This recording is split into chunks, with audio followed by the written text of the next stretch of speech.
దీని వెనకాల ఒక స్ట్రాటజీ కనబడుతోంది. మీరు చంద్రబాబు నాయుడు ఆ మధ్యన ప్రత్యేక విమానంలో వచ్చి కలిశారు. అవును. అదే. అవును. అది ఏర్పాటు చేసింది సీఎం రమేష్, అవును. అవును. తీసుకొచ్చింది రఘురామకృష్ణరాజు. హ్మ్. ఆ రోజున వరకు ఏం మాట్లాడలే. హుహు. హ్మ్. ఒక్క రోజున కూడా అవును. ఆ జగన్ రోజు గురించి వ్యతిరేకంగా మాట్లాడలే. హ్మ్.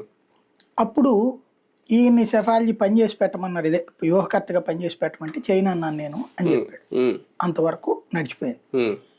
కానీ వీళ్ళు అడిగింది, సరే నువ్వు మాకే పని చేయక్కర్లేదు, రాబిన్ శర్మ చేస్తున్నాడు, నువ్వు మధ్య మధ్యలో అడు ఓడిపోతాడని చెప్పని ఏమన్నా చెప్పుంటారు. హ్మ్. దానికి ఏమన్నా పేమెంట్, ఎందుకంటే ఇతను ప్రతి అంశానికి పేమెంటే. ఇతను వితౌట్ పేమెంట్ ఏ పని చేయడు. ఊరికినే వేగ్గా పొరపాటును కూడా చేయడు. అతను corporate business corporate business men ఎప్పుడు కూడా అర్ధనాకి పావలాకి ఏ పని చేయడు. చేయరు వాళ్ళు.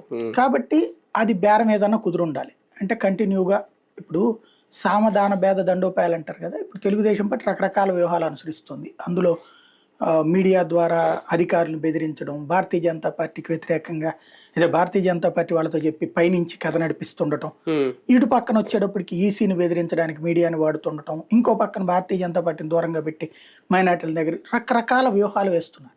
ఓ రకంగా చెప్పాలంటే ఏ వ్యూహం ఎటుకేస్తున్నారో అర్థం కానన్ని విచిత్ర వ్యూహాలు వేస్తున్నారు. అందులో భాగంగా